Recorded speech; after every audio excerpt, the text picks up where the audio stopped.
Muito bem, estamos hoje desenvolvendo o tema de orçamento e planejamento financeiro como parte do módulo de formação geral, dentro da disciplina de gestão financeira. Eu sou José Pereira da Silva, sou professor de finanças, sou professor convidado do consórcio UNB INEPAD e sou professor da Fundação Getúlio Vargas. Estou aqui para a gente desenvolver, para nós trabalharmos esse tema. Então vamos inicialmente identificar qual vai ser a nossa agenda de hoje, né? O que é que nós esperamos desta nossa apresentação, que ao término, evidentemente, desta apresentação, você adquira uma boa noção sobre a importância do planejamento e do orçamento, o controle orçamentário e a análise das variações orçamentárias, evidentemente, e a importância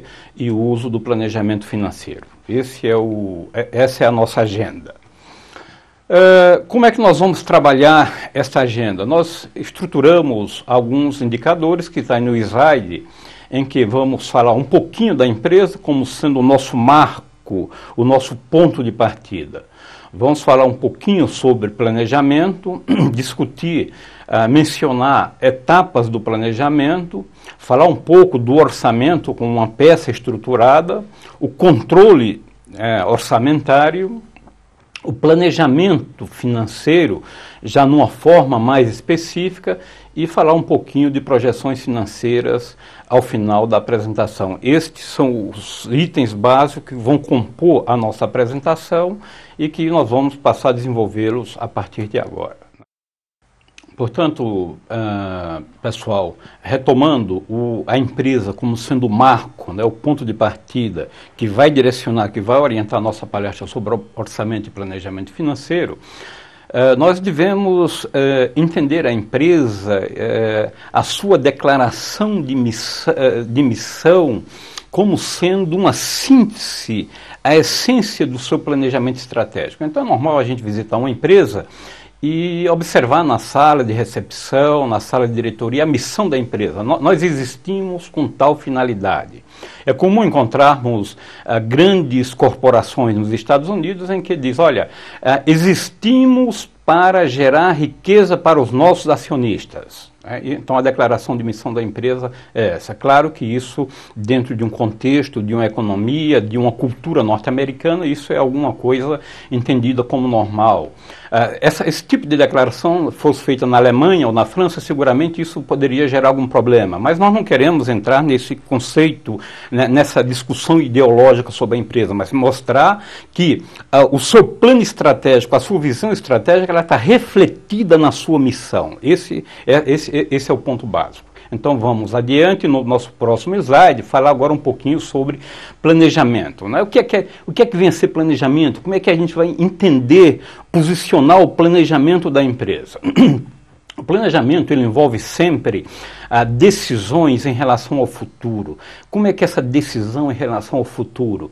É quando você, nesse primeiro momento, você quer identificar quais são as oportunidades que você imagina que a empresa vai poder estar explorando, vai poder estar trabalhando em cima dessas oportunidades. Ótimo, mas à medida que você identifica oportunidades, você também não pode esquecer de estar identificando quais são os riscos inerentes a essa própria atividade. Então, identificar riscos e oportunidades, ou melhor, identificar oportunidades e riscos, esse é um ponto questão no planejamento, porque o futuro é sempre incerto.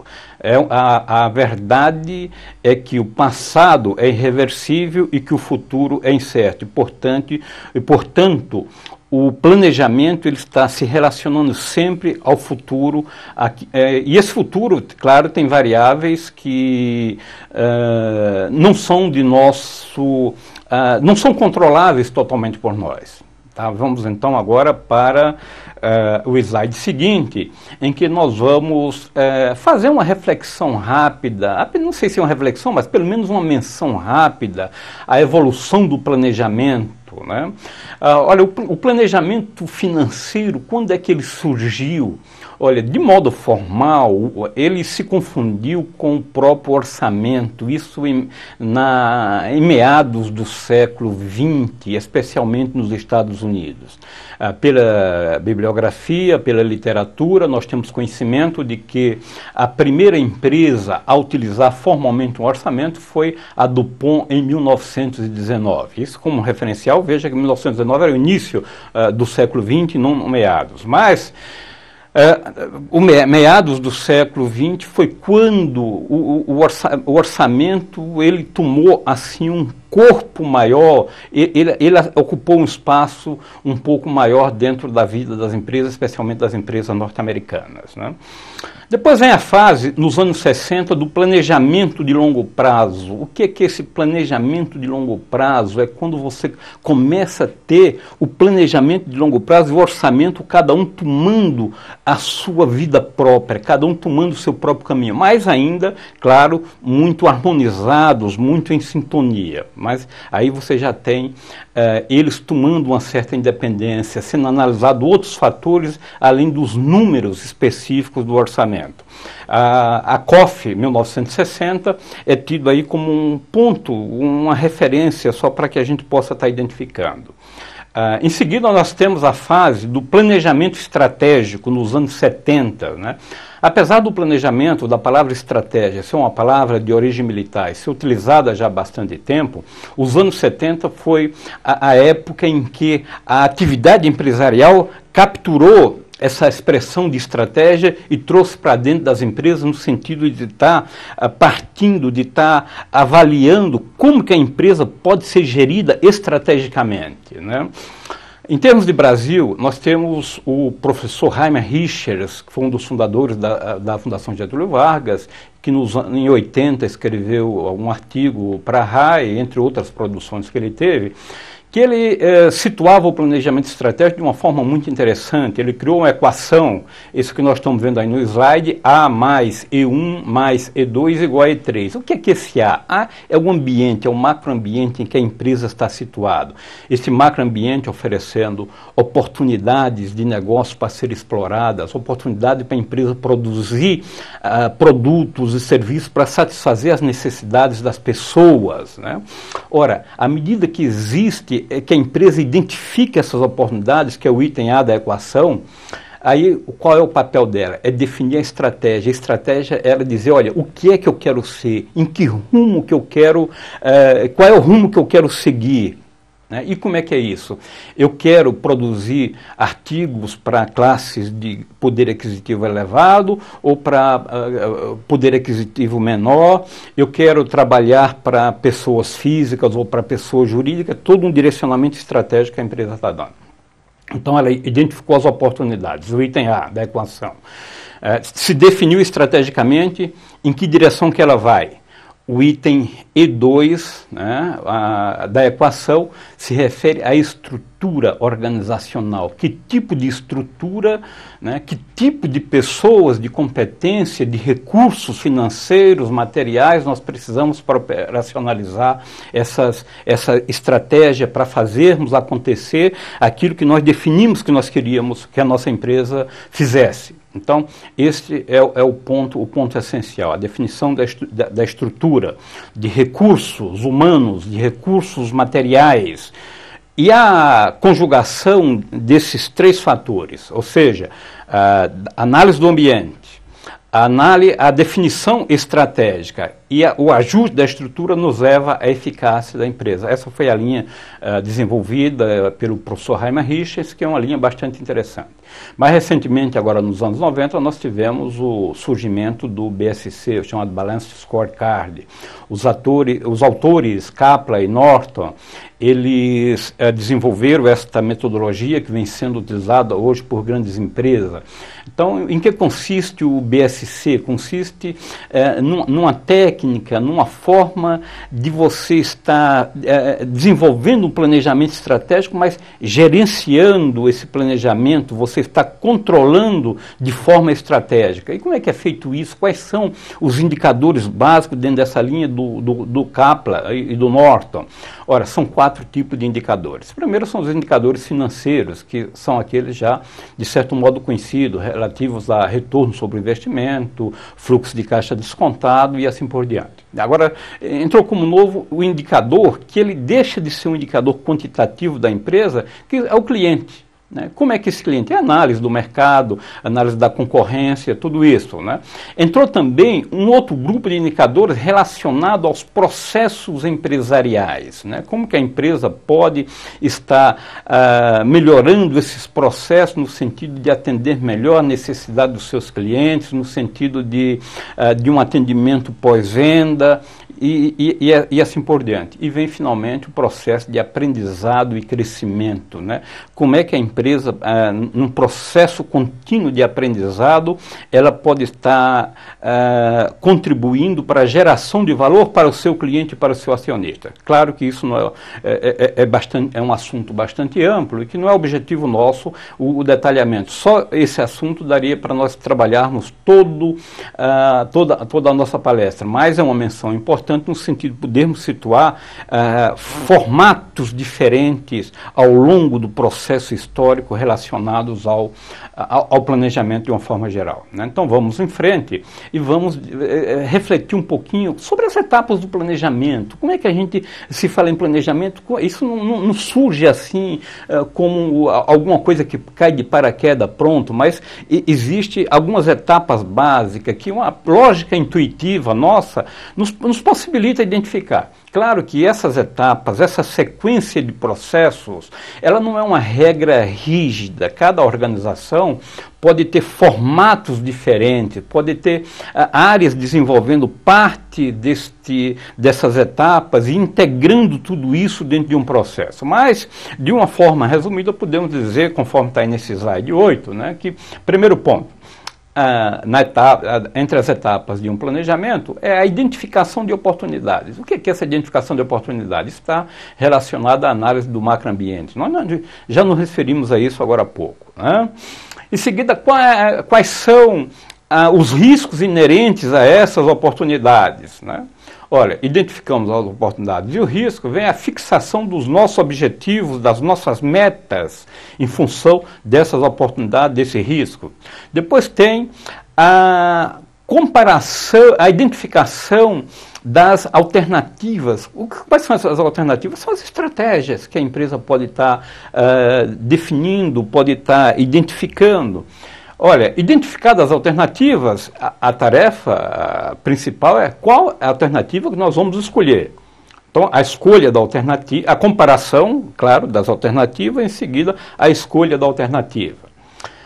Escolhida a alternativa é uma parte de formulação de planos, né? Como é que nós vamos fazer que essas coisas aconteçam? Aí vem a formulação de planos. As diversas áreas da organização vão estar estruturando, olha, o que é que nós pretendemos fazer, quais são os volumes de atividade que nós esperamos atingir, aí se monta todos esses planos e, em seguida, a integração de tudo isso vem a atribuição de responsabilidade. Quais são as responsabilidades de cada uma das unidades dentro da organização, de cada um dos níveis hierárquicos da própria estrutura para fazer com que isto aconteça e para fazer com que aquela declaração de missão que nós nos referimos lá no início, ela possa ser efetivamente confirmada. Então nós vamos agora para o próximo slide, que é o slide 9, em que nós vamos refletir um pouquinho sobre o desdobramento do planejamento. Né? Aqui só muito mais para situar, o desdobramento do planejamento é que dentro da organização o planejamento ele pode ser desdobrado em 3 níveis distintos. Um primeiro, um nível estratégico, que mais uma vez é aquele em que está presente o ambiente ambiente em que a interação da empresa com esse ambiente, repito, as oportunidades, os riscos que esse ambiente, nós queremos ser uma empresa que nós vamos crescer nos próximos meses, vamos crescer produzindo os produtos que nós já fabricamos para vender nos mercados atuais, ou vamos estar produzindo esse produto para vender em mercados novos, ou vamos estar produzindo produtos novos para vender nos mercados atuais, ou até produtos novos para novos mercados, que já configuraria praticamente uma nova empresa. Então, esses direcionamentos estratégicos, eles estão na cúpula, eles é o que vai definir a vida da empresa. Aí nós temos, nessa linha do desdobramento, a parte tática. O que são os planos táticos? São os planos quantitativos que a empresa usa internamente. Como é que nós vamos estar avaliando, acompanhando, né? Determinada parte do orçamento, as linhas gerais, os grandes valores, estão dentro de um plano tático. Em seguida vem o plano operacional, que são os centros de responsabilidade, onde as coisas acontecem, que você vai estar controlando desde número de pedidos, volume de venda, número de reclamações de cliente, a busca de melhoria da qualidade, de fidelização de clientes, detalhes operacionais que são importantes, né? Agora, o ponto relevante é que esses três níveis estratégicos, da estratégia, o desdobramento, o estratégico, o tático e o operacional, eles estejam integrados. As informações fluam e de forma harmônica, que as pessoas se entendam dentro da organização para que ele aconteça da melhor forma possível. Então essas são essas linhas gerais, né? E agora nós vamos discutir sobre alguns itens, algumas condições para que um planejamento seja eficaz. Primeiro é o comprometimento. Comprometimento de quem? Comprometimento da organização, de todas as pessoas, dos departamentos, enfim, que as pessoas estejam comprometidas. Mas, claro, que estar comprometido é uma condição importante, mas as pessoas, para estarem comprometidas, elas precisam estar convencidas, né? As estratégias sejam coerentes, né? Que as metas tenham significado para elas, que essas premissas possam ser bem estimadas, né? Olha, muitas vezes não tem premissas, né? Quais são as premissas? A premissa é que nós vamos crescer tanto por cento no próximo ano, tudo. Às vezes a empresa pode não ter dado histórico, mas isso vai requerer um trabalho muito melhor de harmonização, de convencimento, de trazer as pessoas que estão se comprometendo com tudo isso para que elas aceitem aquilo que a empresa adotou como premissa como sendo alguma coisa certa.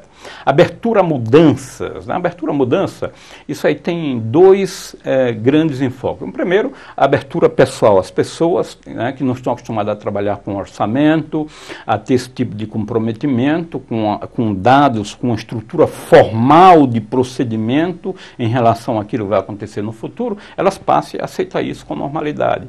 E também a abertura à mudança no sentido de que, olha, o teu orçamento, o teu planejamento, ele está estruturado, mas novos fatores aconteceram no mercado, na concorrência, e esses novos fatores fazem com que o nosso planejamento precise ser revisto, precisa ser ajustado, um novo alinhamento. Isso aí é essencial. Então você não vai entender o planejamento como uma camisa de força, como uma trava, alguma coisa que engessa, mas alguma coisa que ele dá o direcionamento básico, né? Ele mostra em que direção nós estamos indo. E ao mesmo tempo, olha, se a realidade mostrar que alguma coisa precisa ser ajustada, então isso precisa ser feito. Apoio da administração no sentido de que o plano todo foi criado e ninguém melhor do que a própria administração para ter interesse de que as coisas aconteçam. Então essa administração tem que se comprometer muito mais do que os outros agentes internos da empresa dentro desse processo. Essa administração precisa ter um comprometimento no sentido dela também dar apoio financeiro, apoio moral, apoio psicológico, ela mostrar que ela é parte daquele processo como um todo, né? E aí vem um outro item que a gente pergunta, a confiança na experiência passada. Isso a gente colocamos até uma interrogação no sentido de que a experiência passada, como é que funciona? Claro, a experiência passada é sempre alguma coisa importante. Entendemos que a experiência passada é alguma coisa necessária, né? Mas que ela pode não ser suficiente, porque novas regras de mercado, novas surpresas, concorrentes criativos, fatores externos adversos poderão surgir e às vezes a experiência passada pode não ser suficiente, porque nós não vivenciamos coisas semelhantes no passado. Isso é mais ou menos um quadro geral, para que o planejamento seja eficaz, para que a gente cumpra, a gente atinja aquilo que a gente se comprometeu. Muito bem, vamos então para o próximo slide, que nós vamos estar falando agora mesmo do orçamento, como parte importante desse planejamento. Quais seriam as características mais gerais, né? Aquilo, sem descer a cada detalhe específico de um planejamento, mas aquele corpo, né? Aquela estrutura mais geral. Primeiro, é que um orçamento abrange todas as áreas da organização, ou seja, isso significa abrange pessoal de vendas, né, pessoal de produção, pessoal que controla estoques, enfim, toda a estrutura organizacional, inclusive as áreas de apoio logístico, tecnologia da informação, marketing, planejamento, desenvolvimento, toda a empresa como um todo, né? Olha, além de abranger todas essas áreas, qual é a utilidade de que as áreas todas estejam envolvidas? Talvez a principal utilidade é procurar a integração, a harmonização desses objetivos em função de um direcionamento estratégico do objetivo principal da própria organização, da própria empresa. Ora, harmonizado os objetivos dessas diversas áreas de forma integrada, nós temos em seguida a necessidade de quantificação desses objetivos de cada uma das áreas, quantificação dessas ações. Como é que nós vamos imaginar essa quantificação? Ótimo. Então você imagina que a área de vendas ou a área responsável pela estimação de vendas futuras diz, olha, nós vamos vender de tal produto cerca de 1000 unidades no ano que vem e que a gente estima que o preço desse produto seja um preço X, seja 2, por exemplo, e tal. Né? Então, você tem a quantificação daquelas metas de venda em termos de quantidade e em termos de valor, que é exatamente o valor que vai dar origem ao orçamento, trazer o orçamento como uma peça que ele tem por trás dele toda uma pesquisa, um conjunto de expectativas, mas que ele está refletido ali em dinheiro, em valores monetários, né? E aí vem um dos principais objetivos, que é antecipar resultado do plano. Então o orçamento está antecipando o resultado, não antecipar no sentido que o resultado vai acontecer agora, mas no sentido de que você vai ter uma expectativa do resultado que vai acontecer no futuro. Este é o ponto essencial do orçamento. Se nós olharmos para dentro da empresa, para dentro da organização como um todo, nós vamos dizer, olha, pessoal, a contabilidade nos emite uma série de relatórios, o balanço patrimonial, a demonstração do resultado, do exercício, a demonstração dos fluxos de caixa. Agora, na hora que nós partimos para uma análise cuidadosa, nós percebemos que essas demonstrações provenientes da contabilidade se referem ao passado. Né? E aí é o que distingue os dados da contabilidade do orçamento, é que a contabilidade é o passado e o orçamento é o futuro. Então é essa.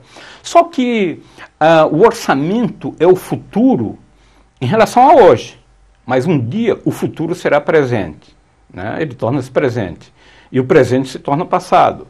Então é necessário que nós venhamos, num determinado momento, a comparar aquilo que a gente preveu que ia acontecer lá atrás com aquilo que está acontecendo hoje, para saber qual foi se precisa de um refinamento nesse processo nosso de estar fazendo essas previsões e essas estimativas. Então, nós vamos discutir um pouquinho mais adiante nos nossos slides como é que é feita essa comparação entre o previsto e o realizado. Então, essas são algumas características gerais do orçamento.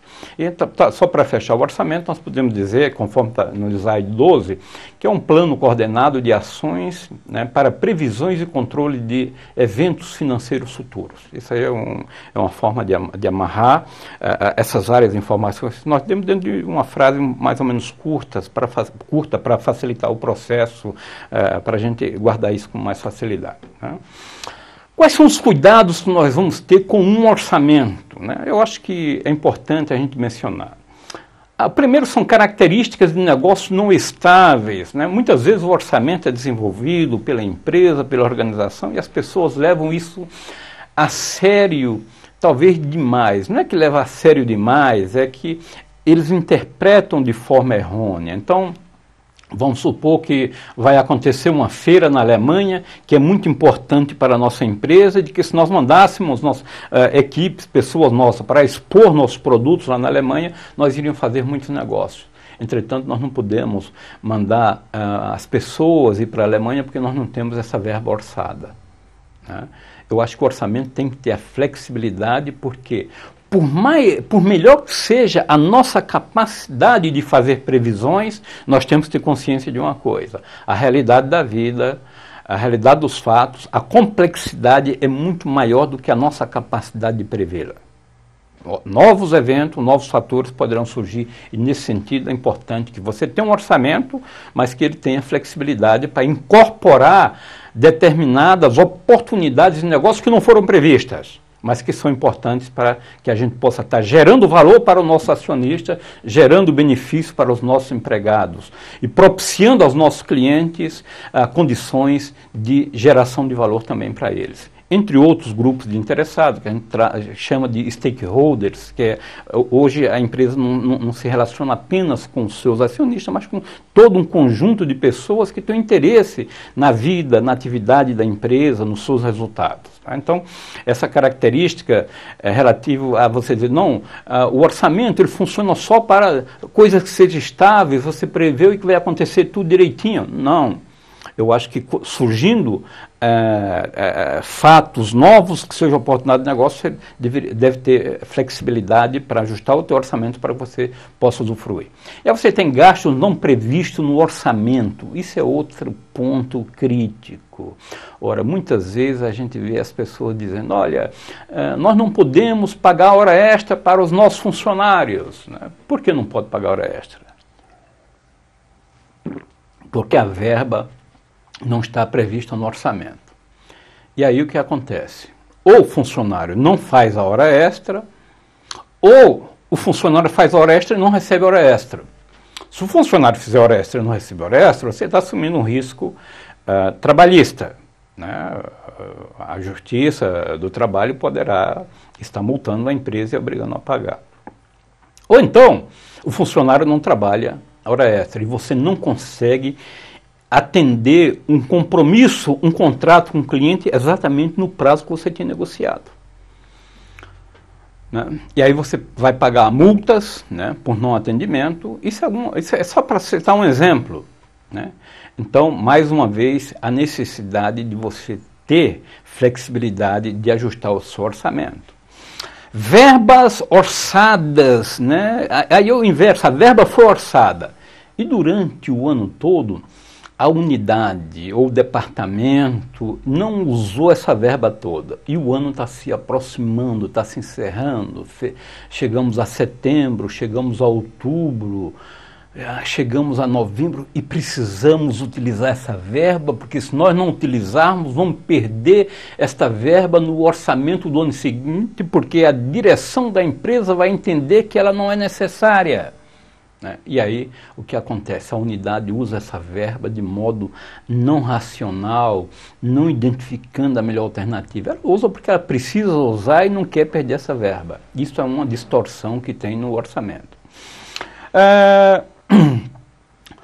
Chega a situações, por exemplo, de treinamento, né? Você tem uma determinada unidade na área de produção ou de marketing e você tem um funcionário novo ou um funcionário atual, surgiu no mercado uma nova técnica, um novo recurso que a área específica precisa que os seus funcionários, os seus colaboradores tenham o domínio, tenham o conhecimento disso que vai ser utilizado. E nós, olha, não podemos mandar os nossos funcionários para treinamento porque a verba acabou. Isso aí seria uma deformação.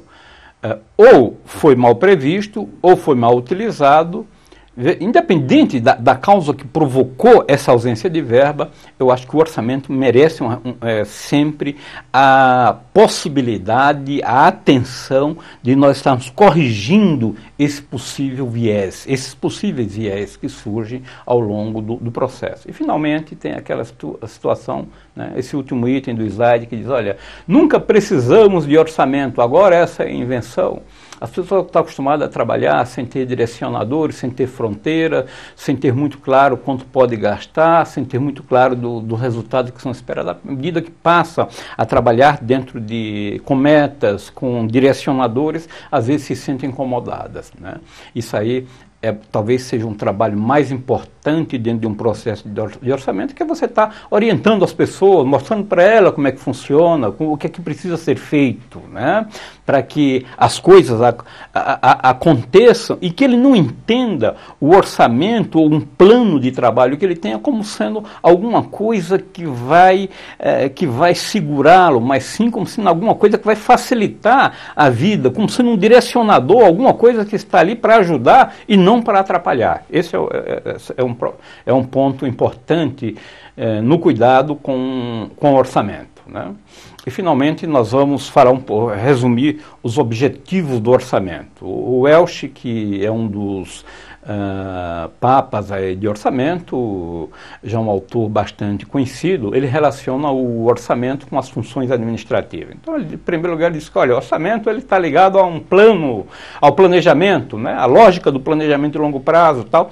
Eu entendo que tudo nós falamos do planejamento de longo prazo já está, de certo modo, alinhado. E nós vamos voltar ainda a falar do planejamento de longo prazo, né? Que, em relação à coordenação, o orçamento ele possibilita a consistência entre as áreas. Nós já mencionamos isso também, que envolve todas as áreas, vai dar consistência, harmonia a esse processo, né? Comunicação. Então, o orçamento ele comunica os objetivos e os planos. Você tem isso comunicado de forma muito específica, tem isso quantificado, aonde que a gente precisa chegar, o que é que a organização, que os nossos acionistas esperam da gente, que a gente atinja aquele objetivo, né? Então, em termos de comunicação, o orçamento cumpre esse papel de uma forma muito boa. Motivação, né? Será que existe relação entre orçamento e motivação? Claro, na medida que você sabe o que a empresa espera, né? Quais são a meta que você tem que atingir e, evidentemente, os sistemas de remuneração, de premiação, de bonificação que a empresa desenvolve para que as pessoas possam estar sendo recompensadas pelas metas que elas atingiram. Ou então, punidas ou reorientadas quando as metas não forem atingidas, né? Então, a análise, evidentemente, do que estava previsto comparativamente com o que foi alcançado é um ponto rico em termos de aprendizado para a própria organização.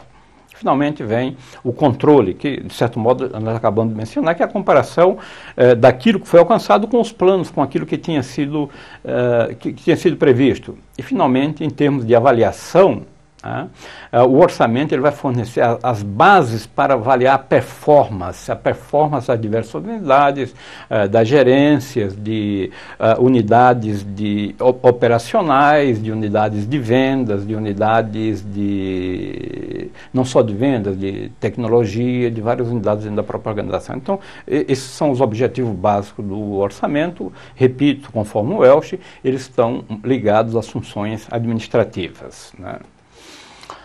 Muito bem, existe também o que a gente chama de aprendizagem organizacional. Nós até já mencionamos isso, né? O que vem a ser essa aprendizagem organizacional?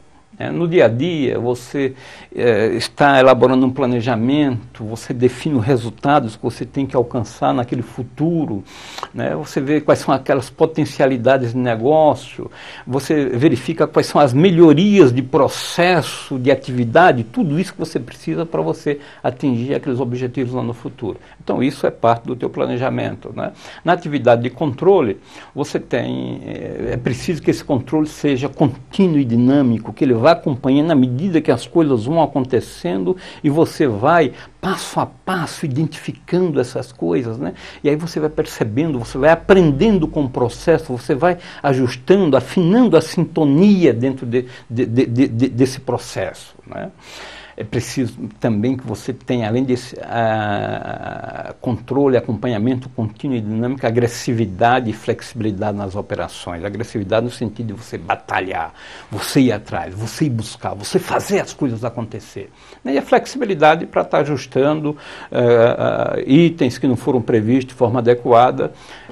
Isso aí são pontos básicos, né? Busca de aderência sempre da tua atividade com os planos, com os objetivos, aquilo que o teu acionista, que a tua empresa, que a tua organização espera. Então isso basicamente é o processo de comparação entre o planejado, entre o previsto e o realizado, que leva a esse processo de aprendizagem organizacional, né? E aqui agora nós estamos entrando num orçamento de vendas e de matéria-prima, como uma forma de estar exemplificando, de estar dando um exemplo quantitativo. Até agora nós falamos conceitualmente de tudo isso, tal, que deu, claro, para a gente, apenas por uma lógica intuitiva nossa, estar captando, compreendendo esse processo todo. Então agora nós vamos ver um exemplo quantitativo. Então vamos supor que nesse slide 16, ele reflete uma estimativa em relação ao próximo ano. Então nossa empresa tem um determinado produto, imaginamos que a capacidade do mercado adquirir esse produto no mercado em que a gente atua hoje seja de 1000 unidades, né? Que o preço de venda seja de 2. Claro que esse exemplo numérico com valores pequenos, eles são um objetivo didático, muito mais para a gente situar, e claro que nós vamos fazer a transposição desses números para uma situação real de nossa empresa, em que você tem o número, a previsão de venda não é exatamente 1000 unidades e o preço não é tão pequeno, 2, mas a transposição da lógica do processo, isso pode ser feita com uma certa facilidade. Agora, quanto vai custar esse produto? Olha, nós vamos trabalhar com a estimativa só do custo de matéria-prima aqui, que seja de 80 centavos por unidade. Ora, então, você percebe aí que as vendas totais nossas estimadas vão ser de quanto? De 2.000, que são 1000 unidades a um preço de R$2. Então, isso dá para perceber. O custo de matéria-prima vai ser de 800 reais, por exemplo, que são 1000 unidades a um preço de 80 centavos. E, portanto, a margem de contribuição esperada vai ser o quê? 2.000, que é a receita de venda, menos 800, que é o custo da matéria-prima, portanto, seria 1.200. Então, aqui, entender o significado desses números, tudo, é muito simples. Talvez a gente possa já começar a fazer uma pergunta, mas como é que esse pessoal de vendas vão saber que vai ser vendido 1000 unidades e não 5.000 ou 200 unidades? Claro que essas coisas não podem e não devem ser colocadas de forma aleatória. Tem que existir um processo, uma lógica, uma racionalidade para possibilitar isto. E esse processo, essa lógica, essa racionalidade, ela pode estar indo buscar o seu apoio, a sua base, na experiência interna da organização. Como é que é a experiência interna da nossa organização? Quanto nós vendemos no ano precedente ou nos anos precedentes, nos mercados em que nós atuamos, né? Nós pretendemos crescer quanto por cento, nós entendemos internamente as nossas equipes de vendas, nosso pessoal de marketing, de estudo, de potencialidade de mercado, nós entendemos que é possível, Então, você tem primeiro uma base interna, que é a tua experiência, a experiência da tua equipe, da tua empresa. E você tem também aí referenciais externos. Como se comporta as vendas do nosso produto em relação a alguns indicadores da economia? Pode ser que a gente saiba que o crescimento de nossas vendas segue o crescimento da economia como um todo. Né? Ou pode ser que alguém diz, olha, não, é uma empresa que produz equipamentos de aparelhos de telefone celular. Como é que ela vai fazer a previsão de venda? Você tem, claro, vários objetivos. O próprio crescimento do mercado de telefonia celular, as metas das empresas, né? A tendência de renovação das pessoas, trocar o equipamento atual, enfim, ela vai estar buscando esses referenciais externos e trazendo isso para organizar essas informações e ela poder estar definindo. Então você pode ter, em primeiro lugar, critérios internos, baseados na tua experiência, referenciais externos e pode ser a conjugação do interno com o externo. Existe aí uma série de técnicas que foge ao propósito do nosso modo, da nossa atividade, está explorando cada um deles, porque isso entraria num nível de detalhe que não tomaria muito tempo e não traria uma contribuição muito positiva. Mas eu acho que, em linhas gerais, são referenciais internos, referenciais externos, ou a conjugação desses dois tipos de referenciais. Então, ótimo. Então, isso aqui foi o que foi estimado, foi a previsão, aquilo que se fez antes, conforme está identificado no slide. E vamos para o slide seguinte, para a gente poder estar identificando agora o depois, o que aconteceu. Então, nós tínhamos previsto determinada coisa e a realidade, a contabilidade vai dizer, ao final do período que tinha sido previsto, nós tivemos vendas líquidas de 3, custo de matéria-prima 2 e margem de contribuição de 1. Tá? Isso é bom ou ruim? Aí nós precisamos fazer uma comparação disto que aconteceu com o que tinha sido orçado. E aí você veja no slide 18, a gente está comparando. Olha, nós prevemos que orçado vendas de 2.000, mas as vendas reais foram de 3. Então tivemos um crescimento de vendas aí de 50%. Evidente que esses números são números simbólicos, são um exercício construído com objetivo didático, mas que ele não foge de situações reais, não exatamente na magnitude das variações, mas na lógica do processo de análise. Né? Então nós temos custo de matéria-prima, foi previsto 800 e gastamos 2. A margem de contribuição, 1.200, era a expectativa daquilo que ia sobrar para a empresa, para cobrir custos fixos, e a margem de contribuição real foi de 1.000. Então, apesar das vendas terem crescido, nós tivemos aí uma situação em que a margem de contribuição foi menor do que aquilo que foi esperado. Né? Ora, isso vai nos possibilitar uma análise um pouco mais cuidadosa, uma análise quantitativa do processo para verificar as conveniências, as inconveniências, os fatores que provocaram essas mudanças todas. Né? E aí nós vamos buscar os detalhes, tanto do realizado no slide 19, quanto no slide 20, que nós comparamos toda a realidade. Então, o que aconteceu em termos de preço de venda? Olha, o preço orçado era 2, pessoal. Está aí na quarta linha no preço unitário de venda. E a empresa conseguiu vender a 2,40. Então, se você imaginar, estimativa de preço de venda, vendemos por um preço muito maior. A quantidade estimada era 1.000, vendemos 1.250. Então, veja bem, então nós tivemos vantagem tanto no preço de venda quanto na quantidade. Né? Só que o custo unitário que a gente esperava que fosse de 80 centavos foi de 1,60. Foi o dobro. Então, o que é que provocou esse custo tão elevado, o dobro? Muitas vezes são fatores externos. Se você tiver uma empresa que dependa de matéria-prima proveniente de safras agrícolas, teve frustração de safra, ou tem que importar alguma matéria-prima, teve variação significativa no dólar, enfim, você pode ter várias razões. Né?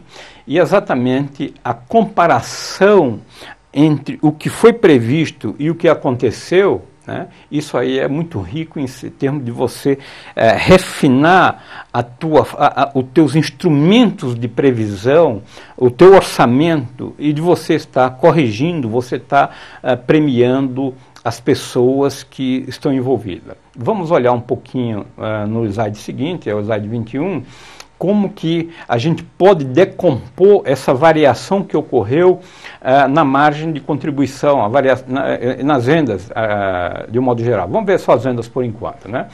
Então, a variação de vendas, ela tem três componentes. Primeiro, uma variação de preço, né? Nós estimamos que as vendas seriam um preço de R$2, mas foram R$2,40.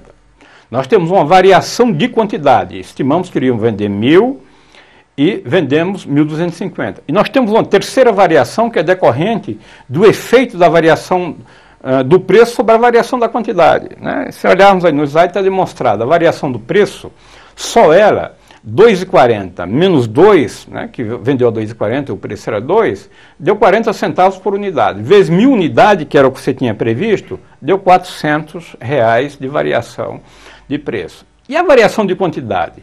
Vendemos 1.250, quando na realidade a preço era 1.000. Então tivemos 250 unidades a mais vendidas. 250 unidades que vendemos a mais, a um preço estimado que era de 2, vai dar uma variação de 500.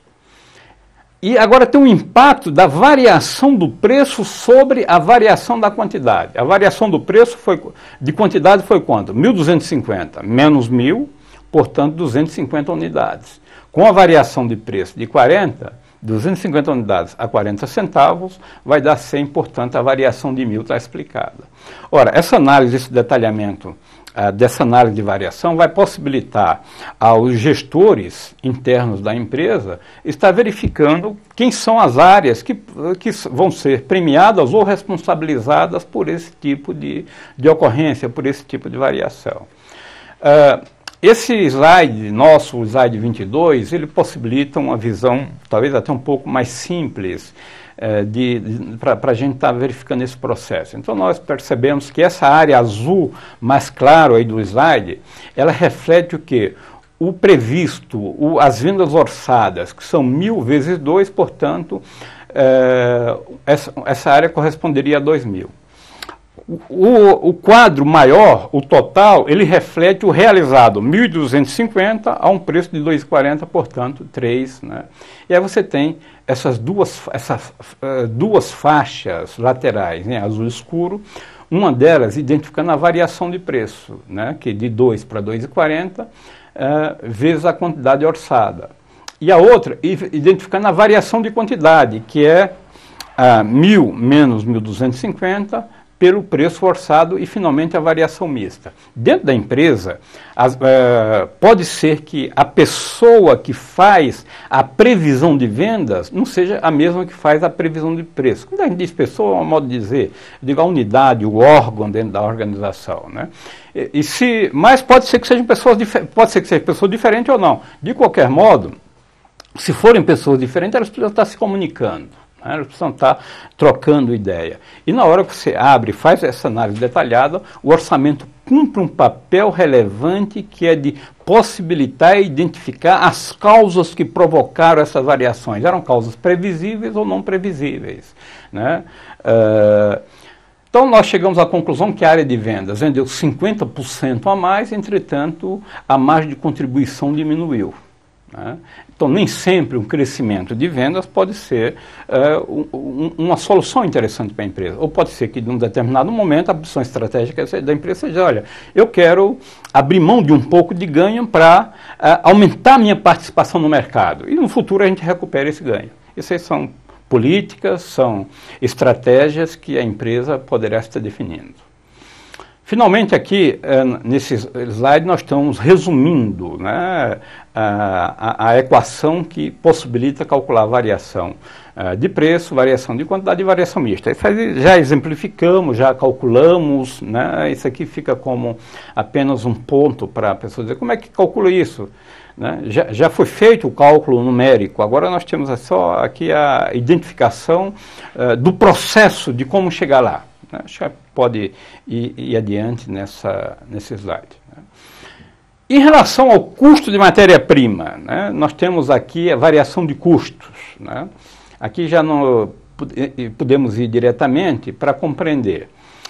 Nós tínhamos o custo unitário previsto, que era de 80 centavos e que foi de 1,60, foi o dobro. Né? Então, tivemos uma variação significativa nós imaginávamos ter um custo total de 800, tivemos um custo de 2.000, portanto uma variação de 1.200.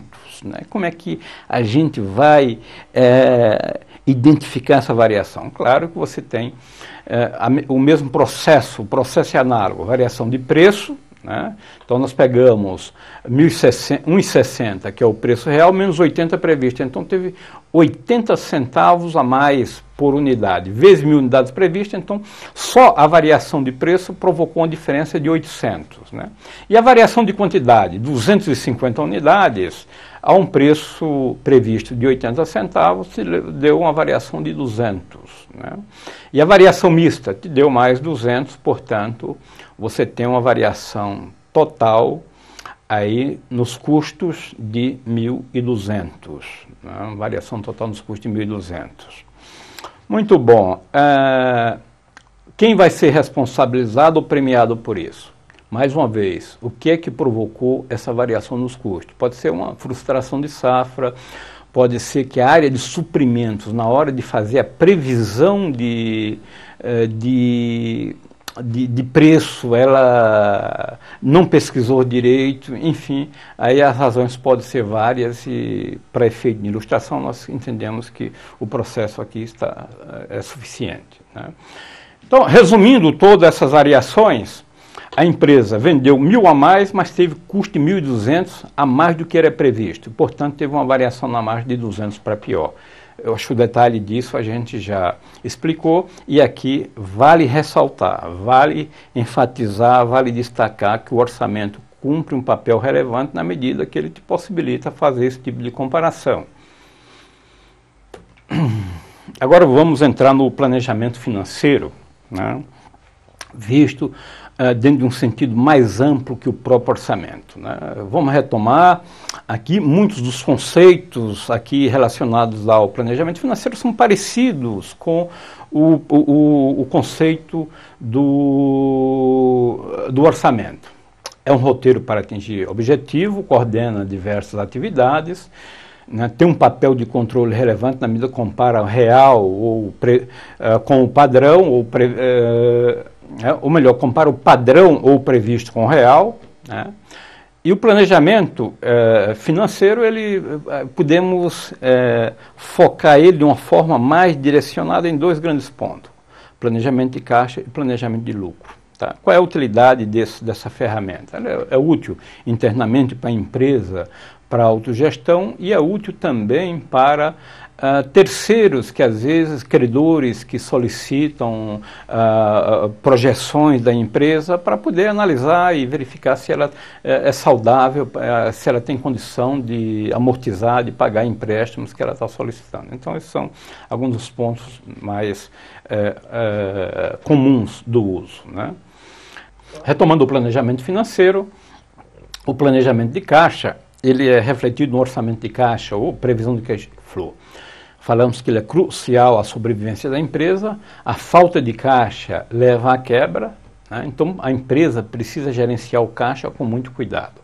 Então, superávit, o que é que a empresa tem que fazer? Não pode deixar o dinheiro parado, o superávit tem que ser aplicado.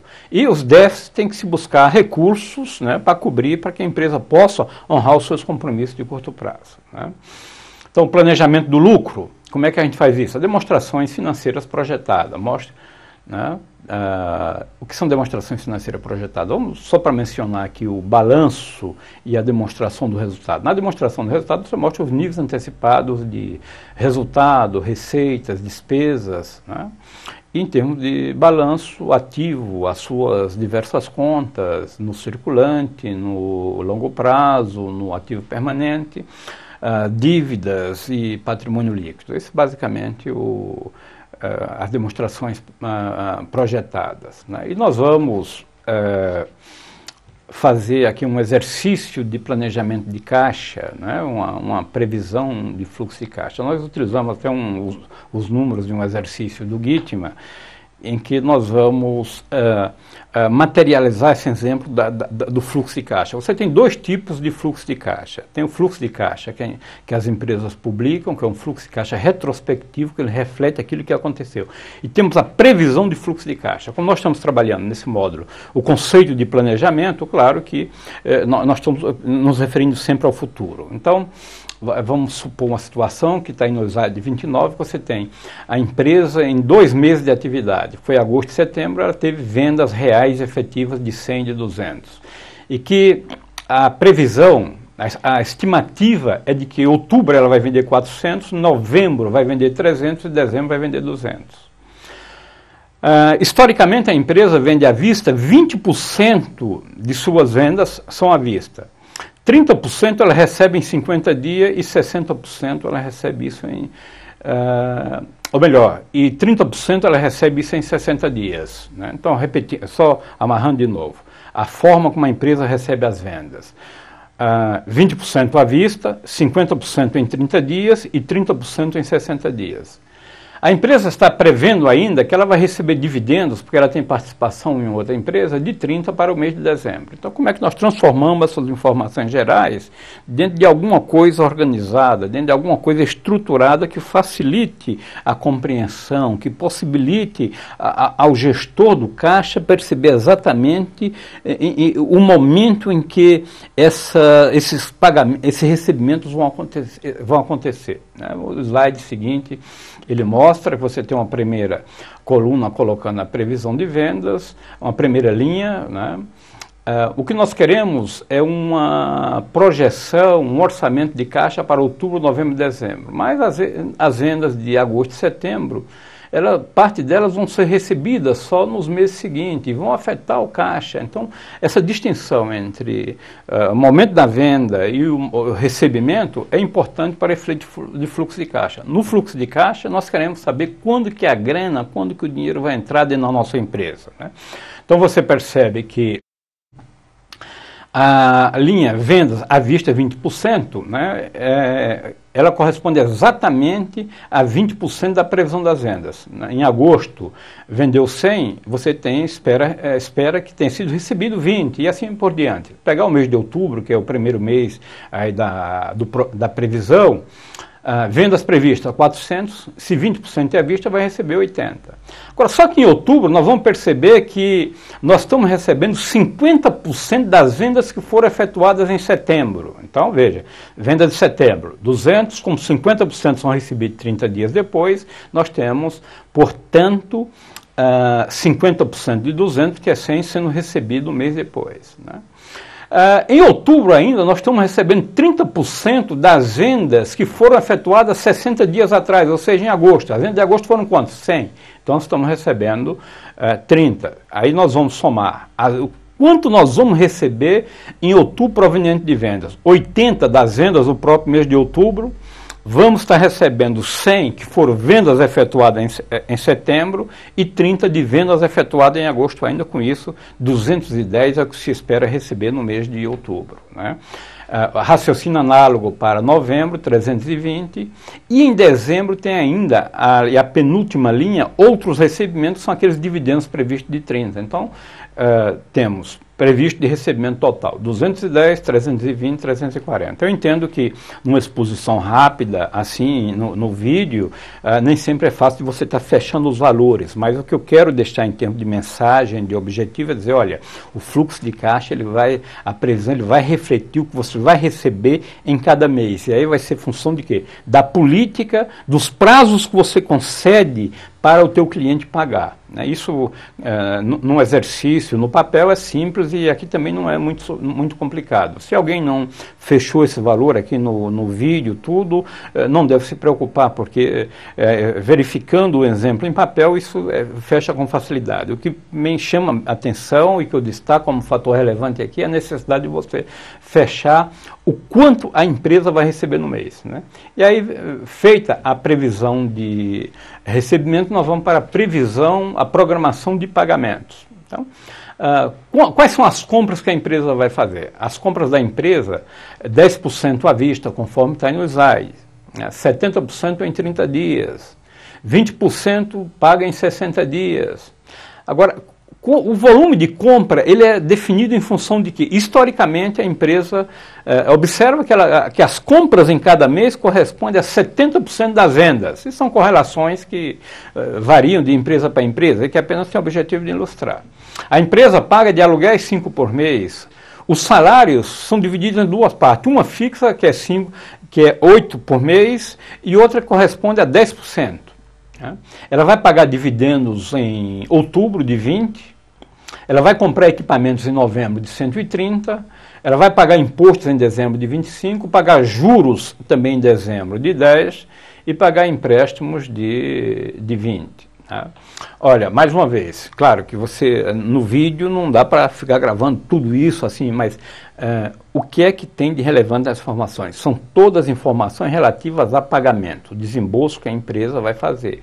Esse desembolso, às vezes, são provenientes de cada uma das áreas da empresa que está envolvida com todo esse processo. E essa função, né, de planejamento, de coordenação, faz com que a área financeira esteja agrupando, capturando todas essas informações para você colocar isso de uma forma fácil de ser gerenciada, que você teria um fluxo de caixa, né, a última linha, total de pagamentos no mês, 213 para outubro, 418 para novembro, 305 para dezembro. O resto, ele segue o quê? Aquela lógica, aquelas condições que já foram especificadas. Né? Então, eu creio que isso aí mostra que você tinha uma programação de recebimento e uma programação de pagamento. Como é que nós vamos confrontar total de recebimento com total de pagamento? Então, você tem aí o orçamento de caixa, né? Total de recebimento para outubro, 210, novembro, 320 e 340 em dezembro. E o total de pagamentos, 213, 418, 305. Aí você tem o slide mostrando isso de uma forma. Qual é o fluxo de caixa líquido em cada mês, em cada período? Você observa que em outubro a empresa recebeu 210 e pagou 213, portanto teve uma deficiência de 3, foi negativo no mês. Em novembro, a empresa recebeu 320 e está previsto para receber 320, está previsto para pagar 418, portanto tem aí 98 de defasagem de fluxo de caixa. Em dezembro está previsto para receber 340 e para pagar 305, portanto com uma sobra de 35. Só que a empresa, quando ela começa cada exercício, ela tinha um certo saldo no caixa. Então você percebe aí na coluna de outubro que, apesar do fluxo de caixa líquido do mês de outubro ser menos 3, ela tinha um caixa inicial de 50. Portanto, vai fazendo que o caixa no mês de outubro seja de 47, que é o caixa que ela começa no mês seguinte. Se ela teve no mês seguinte 98 negativo, com 47 positivo, vai ter um furo de 51. Esse furo de 51 vai para o mês seguinte.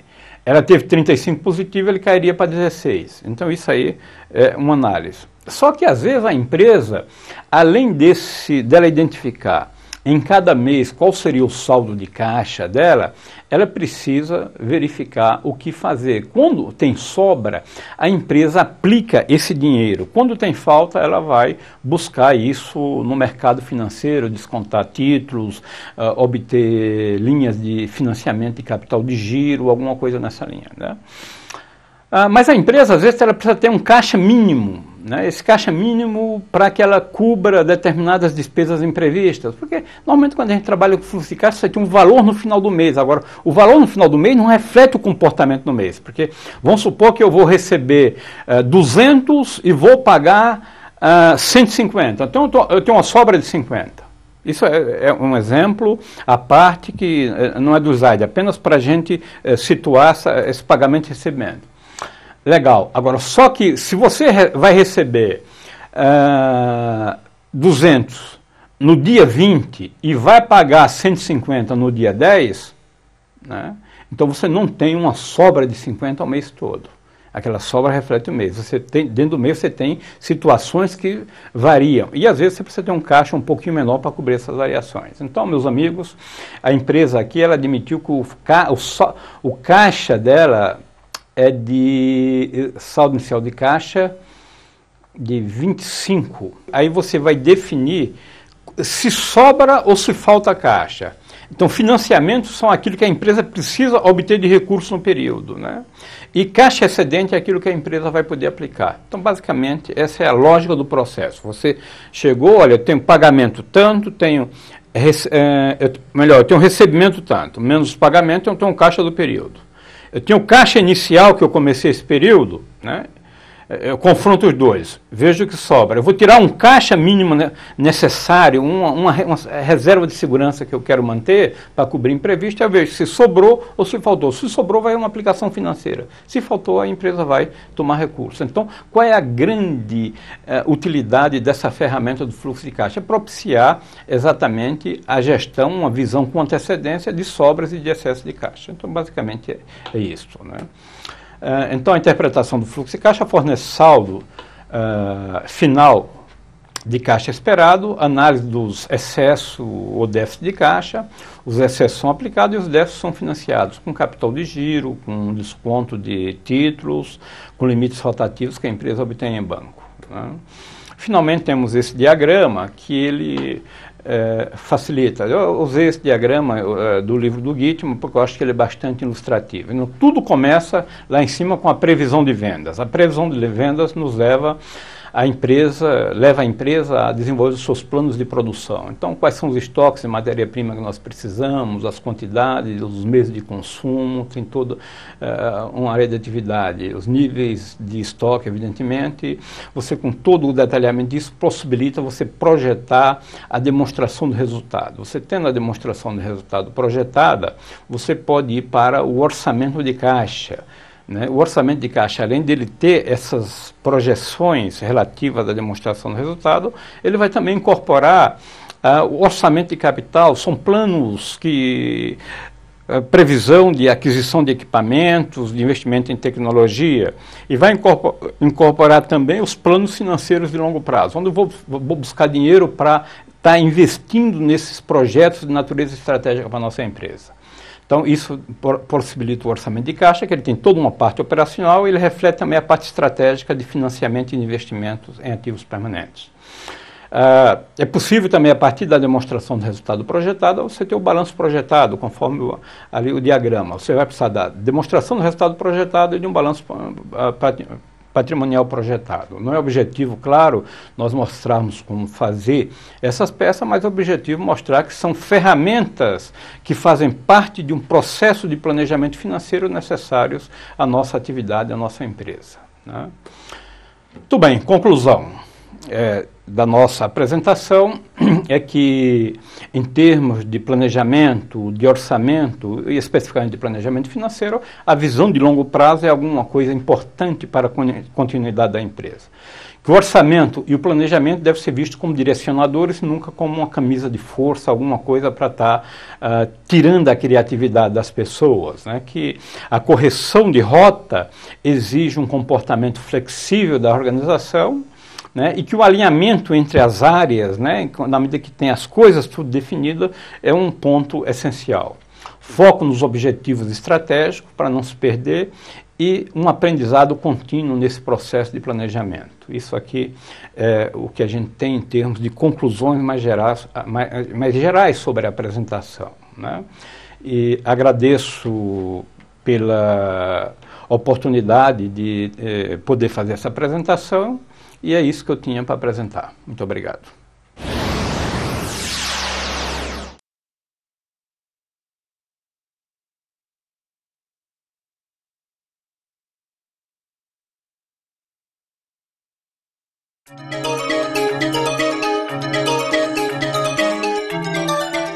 Bom, professor, você apresentou diversos conceitos a respeito do orçamento e do planejamento financeiro. E a questão assim que eu acho que é importante para o aluno é como que ele pode aplicar isso ao se relacionar com o cliente do Banco do Brasil.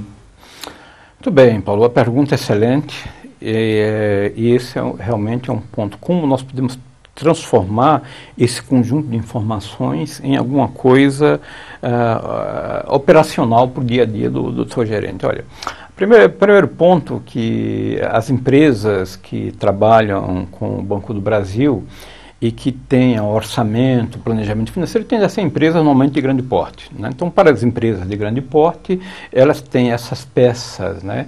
E uma vez o profissional do Banco do Brasil estando informado sobre o funcionamento, a expectativa futura da empresa, os planos que ela tem, os projetos, isso dá uma segurança muito maior no sentido de mostrar que é uma empresa organizada, preocupada com o futuro, uma empresa que avaliou essas oportunidades, os riscos, e, portanto, que ela está refletindo isso dentro de um projeto, de um plano financeiro e de um orçamento. Eu acho que isso vai dar uma consistência muito grande à relação de negócio. Isso vai ser um facilitador para que as coisas aconteçam, para que o banco possa estar financiando projetos, né, tá visualizando a participação, a contribuição que ele presta ao desenvolvimento do país via o financiamento de projetos das empresas, gerando empregos e tudo isso, né. Eu acho que essa é uma linha mais geral e uma resposta mais sucinta. Por outro lado, dentro do próprio Banco do Brasil, você tem aí o gerente, ele com as metas, ele com determinados objetivos a ser alcançados, e que, de certo modo, essas metas, esses objetivos já refletem o próprio plano do próprio Banco do Brasil. Tá certo. Né? Obrigado, professor. Nada.